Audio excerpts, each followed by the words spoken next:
All right, so now that you know about the UC system in general, let's talk about your next steps when it comes to the UC.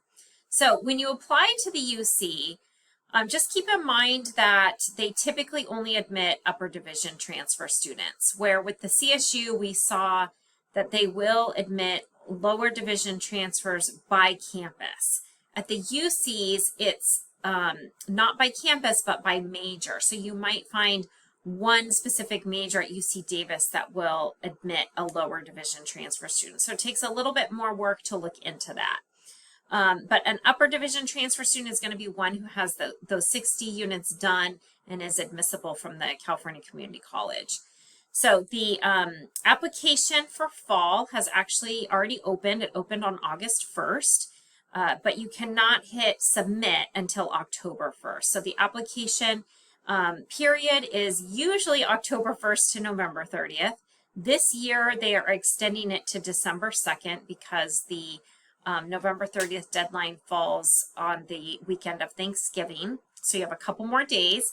However, we do recommend that you get the application in by, mid-November or so. Just get it done and taken care of.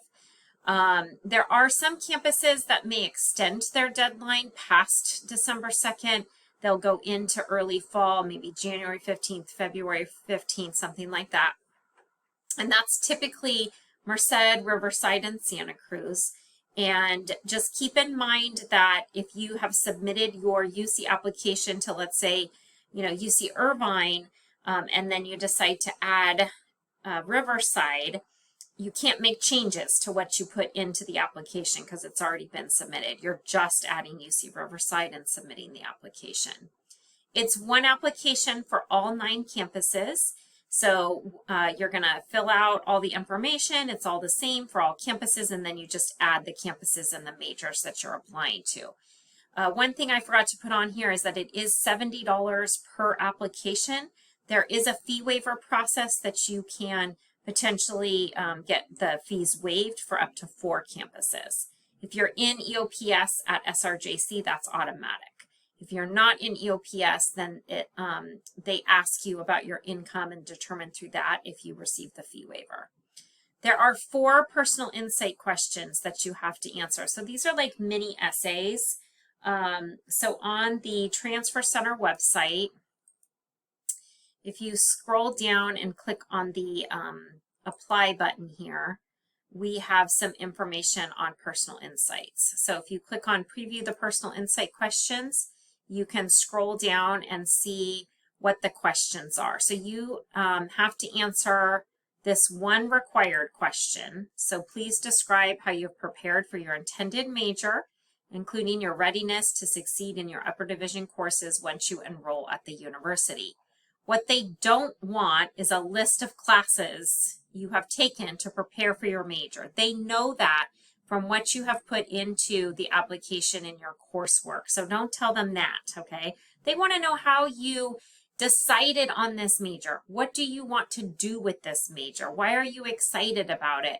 What kinds of experiences have you had within the major? So you're going deeper than just coursework, okay?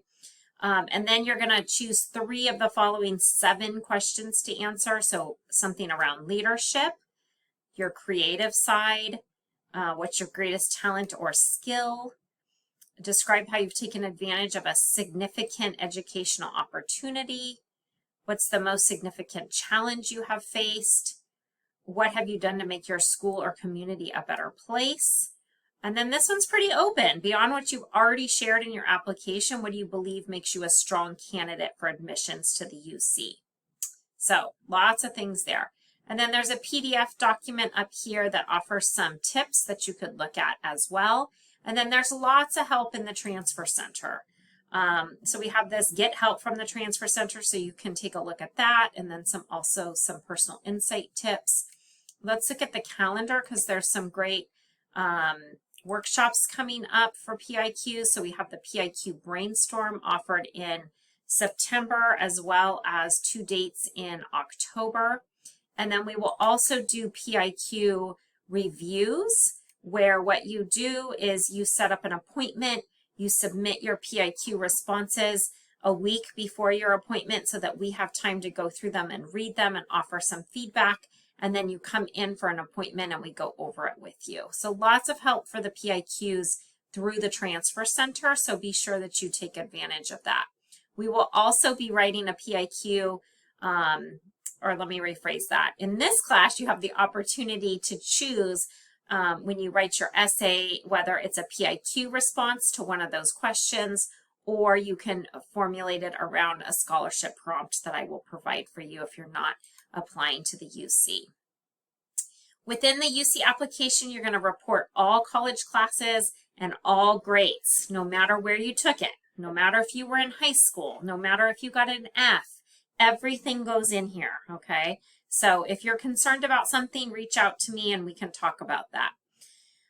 In January, you'll complete a UC update, and so you go in and report what your fall grades were and if you've made any changes to your spring classes. So the cost of attending a UC, when you live on campus, they say it's about $45,000. If you live off campus, it's around $43,000. The tuition is close to $15,000 per academic year. So let me show that to you here. So where with the CSU, we saw that tuition was broken down by full-time or part-time students. At the UC, you're going full-time, okay? So you don't have the option. You go as a full-time student unless it's your last quarter and everything is done, then they will work with you, okay? But you don't have the option to be a part-time student the entire time that you're going. So those are the tuition fees, and then you can see the housing. So if you're living on campus, they're saying it's about $20,000. If you're living off campus, they're saying it's about $18,000. But again, this is going to be a variable depending on your own situation. Maybe you have a family member you can live with, or something like that that is going to bring that cost of housing down. And then you can see right here, financial aid is for everyone. More than 53% of UC California undergrads pay no tuition. So the UCs really do a good job of offering financial aid packages, offering scholarships, things like that. So again, you don't apply because you think that a school is going to be too much money. You apply, get your financial aid package, and then make a decision, okay? And then same thing like we talked about with the CSUs, you need to take tours, you need to visit campuses, because again, you're just going to get that feeling of, is this the right place for me? And the UCs do a good job of having either fall preview days or spring open houses. So look for those events. Again, try to go on a weekday instead of a weekend if you're going on your own. The Transfer Center will sponsor some field trips, so we definitely go to UC Davis and UC Berkeley. So, look for those opportunities. And then again, you'll do some virtual tours this week, just like you did last week. All right, let me know if you have any questions about any of that.